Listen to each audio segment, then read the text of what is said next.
Bhadrakali Vijay Antony lead గా Arun Prabhu direction లో వచ్చిన పొలిటికల్ థ్రిల్లర్ ఇది. ఈ సినిమా స్టోరీ ఏంటి, దీని మీద నా ఒపీనియన్ ఏంటి అనేది ఇప్పుడు తెలుసుకుందాం పదండి. ముందుగా ఈ సినిమా స్టోరీ ఏంటంటే, ఈ సినిమాలో మన హీరో కిట్టు సెక్రటేరియట్ లో మీడియేటర్ గా పనిచేస్తూ ఉంటాడు.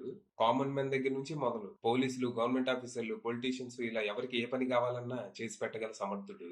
నాకు ఈ పని జరగాలి అని ఎవరైనా తన అప్రోచ్ అయితే ఆ పని పూర్తి చేశాకే కమిషన్ తీసుకుంటూ ఉంటాడు. తన ఈ వర్క్ ఎథిక్స్ వల్ల పొలిటికల్ సర్కిల్లోనే కాకుండా బయట కూడా మంచి పేరు సంపాదిస్తాడు. ఇక రీసెంట్ గా మనోడు ఒక పెద్ద డీల్ సెట్ చేసే క్రమంలో దేశ రాజకీయాలు శాసిస్తున్న పవర్ఫుల్ పొలిటికల్ లాబీస్ట్ అయిన అభయంకర్ దృష్టిలో పడతాడు. ఓ మామూలు బ్రోకర్ ఇంత పెద్ద డీల్ సెట్ చేసే స్థాయికి ఎలా ఎదిగాడు, ఇంత ఇన్ఫ్లుయెన్స్ ఎలా సంపాదించాడో తెలుసుకోవాలని టాస్క్ ఫోర్స్ ని రంగంలోకి దించుతాడు. ఈ క్రమంలో వీళ్ళకి కిట్టు గురించి కొన్ని షాకింగ్ విషయాలు తెలుస్తాయి. కమిషన్ల ద్వారానే తను వేల కోట్లు సంపాదించాడని బయటపడుతుంది. మరి తర్వాత ఏం జరిగింది, అసలు ఈ కిట్టు ఎవరు, కమిషన్ల ద్వారా వేల కోట్లు ఎలా సంపాదించాడు, ఆ డబ్బుతో తను ఏం చేస్తున్నాడు, తన కథేంటి, ఇంతకీ దేశ రాజకీయాలు శాసిస్తున్న అభ్యంకర్ కిట్టుని ఎందుకు టార్గెట్ చేశాడు, వీళ్ల మధ్య ఏం జరిగింది, చివరికి అభ్యంకర్ వల్ల కిట్టు జీవితం ఎలాంటి మలుపులు తిరిగింది అనేది మీరు సినిమా చూసి తెలుసుకోవాలి. ఇక ఈ సినిమా పర్లేదు, అదిరిపోయే ఫస్ట్ హాఫ్ ఓకే అనిపించే సెకండ్ హాఫ్ తో బానే ఉంది అనిపించింది.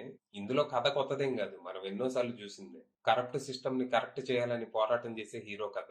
కాకపోతే ఇందులో హీరో క్యారెక్టర్ కొంచెం కొత్తగా, చాలా వరకు గ్రౌండెడ్ గా ఉంటది. ఈ సిస్టమ్ లో అవినీతి లేకుండా ఏ పని జరగదు, ప్రతి చోట ఎంతో కొంత కరప్షన్ ఉంటుంది. అయితే వ్యవస్థలో కలిసిపోవటం, లేకపోతే పైకి పోవటం, రెండే ఆప్షన్లు. ఇందులో హీరో నమ్మే సిద్ధాంతం ఇదే, పోరాటం చేసి పైకి పోవటం కంటే వ్యవస్థలో భాగమై ఏదో ఒకటి చేయటం ఉత్తమం అనుకుంటాడు.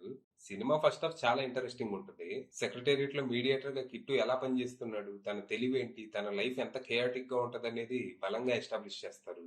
తన తెలివివాడి సెట్ చేసే డీల్స్ కానీ, మైండ్ గేమ్స్ ఆడి డెలివర్ చేసే విజిలాంటీ జస్టిస్ సీన్స్ కానీ చాలా థ్రిల్లింగ్ గా ఉంటాయి. ఇక మనోడు భారీ కమిషన్ కోసం ఒక పెద్ద డీల్ ఒప్పుకోవడంతో అసలు కథ మొదలవుద్ది.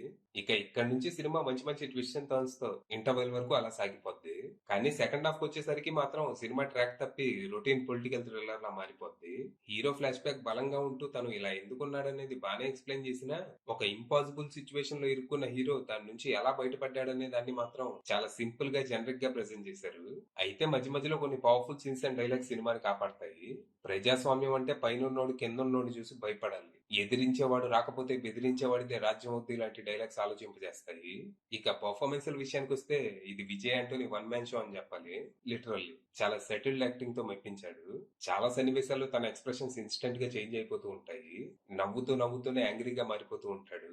అంటే ఇందులో తన క్యారెక్టర్ ఎలా ఉంటదంటే, చెత్త కుప్పలో ఉంటూ ముక్కు మూసుకోకుండా ఏదో సుగంధ పరిమళం వస్తుంది అన్నట్టు నటించాలి. And he convincingly portrayed. Acting ఒకటే కాదు, సినిమాకి తను అందించిన మ్యూజిక్ కూడా బాగా ప్లస్ అయింది. పాటలు కథలో భాగం అయిపోగా బ్యాక్గ్రౌండ్ స్కోర్ అదిరిపోయింది. సినిమాలో చాలా సన్నివేశాల్ని తన పవర్ఫుల్ స్కోర్ తో ఎలివేట్ చేశాడు. ఇక హీరోయిన్ గా డెబ్యూ ఇచ్చిన తృప్తి రవీంద్ర తన ఎక్స్ప్రెషన్స్ తో ఆకట్టుకుంది. అయితే ఇందులో తనకి పెద్దగా చేయడానికి అయితే ఏమీ లేదు. ఇక అభ్యంకర్ గా చేసిన సునీల్ క్రిప్లాని తన మెనసింగ్ ప్రెసెన్స్ తో ఆకట్టుకున్నారు. కాకపోతే ఈ క్యారెక్టర్ మోస్ట్లీ వన్ డైమెన్షనల్ గానే ఉంటది, దీన్ని ఇంకా ఎక్స్ప్లోర్ చేస్తుంటే బాగుండేది. ఇక ఈ సినిమాలో చెప్పుకోదగ్గ, గుర్తుంచుకోదగ్గ క్యారెక్టర్స్ అయితే ఏవీ లేవు. సపోర్టింగ్ క్యారెక్టర్స్ అన్ని అండర్ రేటెడ్ గానే ఉన్నాయి. ఇక ప్రొడక్షన్ వాల్యూ, సినిమాటోగ్రఫీ లాంటివి టాప్ నాచ్ ఉండగా సెకండ్ హాఫ్ లో ఎడిటింగ్ కొంచెం బెటర్ ఉండాల్సిందే. ఇక డైరెక్టర్ అరుణ్ ప్రభు విషయానికి వస్తే ఆయన పనితనం బానే ఉంది. దర్శకుడుగా ఆయన ప్రతిభ ఏంటో ఫస్ట్ హాఫ్ లో కొన్ని సన్నివేశాలు చూస్తే అర్థమవుతుంది. అయితే హీరో క్యారెక్టర్ మీద ఫస్ట్ హాఫ్ మీద పెట్టిన దృష్టి ఆయన సెకండ్ హాఫ్ మీద కూడా పెట్టుంటే బాగుండేది. స్క్రీన్ ప్లే ఇంకా పకడ్బందీగా రాసుకోవాల్సిందే. ఫైనల్ గా చెప్పేది ఏంటంటే, it's a decent political thriller. పెద్దగా అంచనాలు ఏవి లేకుండా వెళ్తే సినిమా చాలా వరకు సాటిస్ఫై చేసే అవకాశం ఉంది. అది విషయం.